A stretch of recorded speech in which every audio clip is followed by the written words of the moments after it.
bit of the juicy goodness of Chili Dilly. How about trying one right now? Chili Dilly, on sale at our concession stand. You'll love them. I got the popcorn. Aw, cool. Thanks for getting that. You got it. Can't have a movie without popcorn. That's right.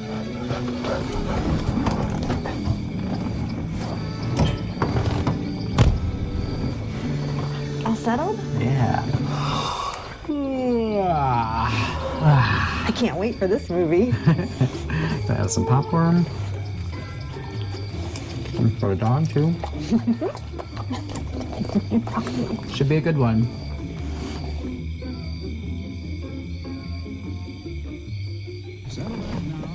I hope it isn't too scary. I don't know. We'll see.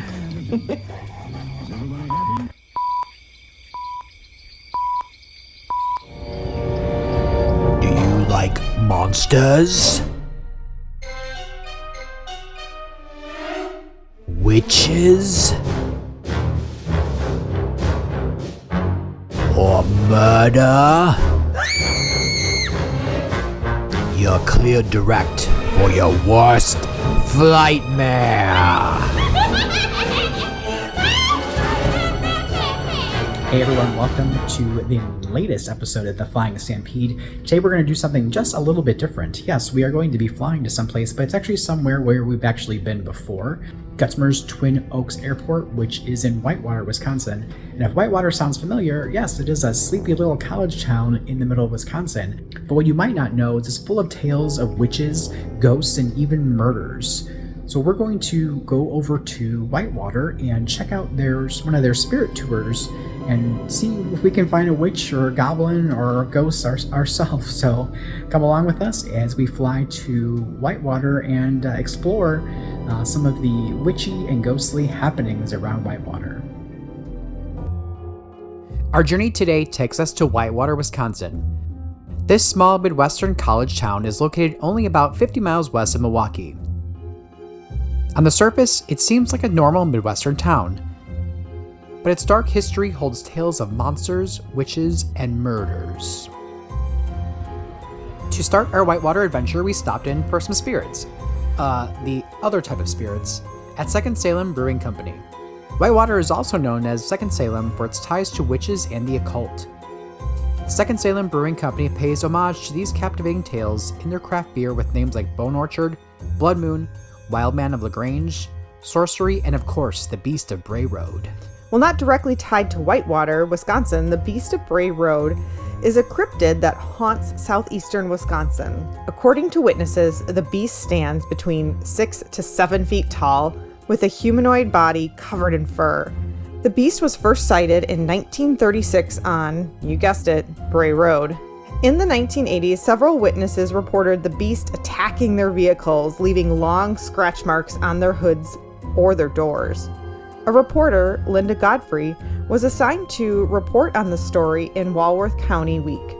Initially a skeptic, Linda became convinced that there was a beast, indeed real, based on the sincerity of many of the witnesses.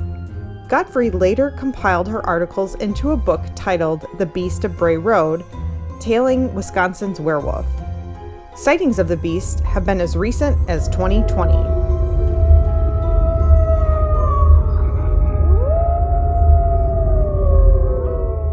Whitewater has 3 cemeteries within its borders. Interestingly enough, if you draw a line to connect them all, it forms a perfect isosceles triangle. 5 isosceles triangles make up a pentagram, which is often thought to be a symbol of the occult and witchcraft. So with our bellies full of great food and spirits, we headed to Oak Grove Cemetery in search of witches.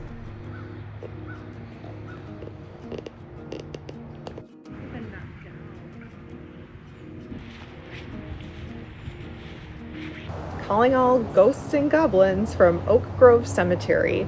I'm going to share a little bit of insight that our ghost tour app shared. This cemetery is the city's pioneer cemetery, and not only are there 2 Revolutionary War soldiers buried here, but it contains the graves of several Civil War soldiers as well. It It's closed to the public and it's surrounded by a chain link fence. But when we came in, it was open.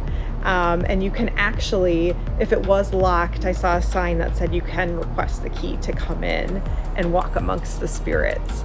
It's a really pretty hilly gravesite with these great old trees here. And it's really peaceful and quiet, even though we are pretty close to the road here. So we are going to be coming back at night with the ghost tour, but we really wanted to check it out and kind of walk amongst the graves. And I would love to be able to find those soldiers' graves and just honor them and thank them for their services for America. So after reading my app a little bit further, I came upon that they actually closed this cemetery because of the hauntings that are here. So Ed and I are walking through here alone. It's the perfect stormy, cloudy day and we hear thunder. So we'll see if we have any haunting experiences. With no witches found in the cemetery, we headed to the next most likely spot to find one, the Star and Park Water Tower, also known as the Witches' Tower. Legends state that the Whitewater witches would surround the tower and perform their rituals, cackling through the night. There are also rumors that witches were buried upside down within the tower. In fact, the fence around the tower used to point inward instead of outward, as if to keep something from getting out of the tower. Legend says that an old crypt in Oak Grove Cemetery is the final resting place of the witch Mary Worth, who is not only cursed the town, but may have been inspiration for certain Bloody Mary games. Do you dare play the Mary Worth challenge? The challenge involves locking yourself into a bathroom, standing in front of a mirror, lighting a candle, and saying, "I believe in Mary Worth," 3 times. The ritual serves to summon the vengeful witch, Mary Worth, who proceeds to rip out your eyes and scratch your face. Have you ever played and lived to tell about it? I believe in Mary Worth. I believe in Mary Worth. I believe in Mary.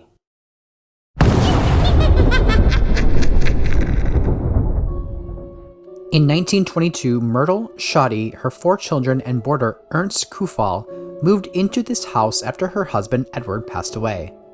Myrtle had fallen in love with Ernst and for a time wanted to get rid of her children to start a new life with Ernst. Hey, I forgot. What? I made you some chocolates. What? Do you want to try it? Do that? Yeah, of course I do. Holy cow. That one's for you. This one's for me? Yeah. Oh. I made it special. Lots of love. That's really good. What's in it? Well, it's a secret. And I'd have to kill you if I told you. So we'll just keep it a secret. Okay. Oh, perfect. Are you sure you don't want to finish it? I'll finish it in a little bit. Let's finish Okay. this part first. All right. So, in the fall of 1923, Myrtle gave her children some chocolates laced with strychnine. I'll take that. Oh. As she watched her kids devour the candy, Myrtle quickly came to her senses and stopped the kids from eating more of the poisoned candy. One of her sons became very sick, so she called the doctor. When the doctor arrived, he suspected that the kids were poisoned, so he called the authorities. Questions began to be asked about the death of her husband, Edward. Edward's body was exhumed, and in the autopsy, they found that the same poison Myrtle gave the children was given to Edward, which was strychnine. In 1924, Myrtle went on trial for her husband's death. However, the case never went to jury. Instead, in return for her 20-year sentence, Myrtle pled guilty to manslaughter of her husband and the attempted murder of her children. It was then that she received the nickname the Poison Widow. Now you've heard some of the stories that haunt the town of Whitewater, but can they all be explained by one man's vision? In 1889, spiritualist Morris Pratt built the Morris Pratt Temple for Psychic Science at the corner of Center and Fremont Streets in Whitewater. Spiritualism is the belief or religious practice on supposed communication with the spirits of the dead through mediums and was popular in the late 19th century. Many lectures and seances were held in the building, and it was a popular meeting spot for other spiritualists from all over the United States. After Pratt's death in 1902, the Morris Pratt Institute was established. As the school became more popular and the seances, slate writing, and other communications with the spirit world increased, the community started to become a bit suspicious. Whispers of witchcraft and dark rituals began to echo through the town. Could these rumors be the cause of the legends that now haunt Whitewater? The school ended up closing in the 30s and eventually became a dormitory for the college in the 40s. In 1946, a form of the institute opened in Milwaukee, where it still exists today. The Whitewater building was demolished in 1962, and there is now an automated telephone exchange building that still exists today. Are the spectral sightings and eerie tales of Whitewater rooted in historical fact or supernatural lore? Embark on your own ghostly adventure and decide for yourself.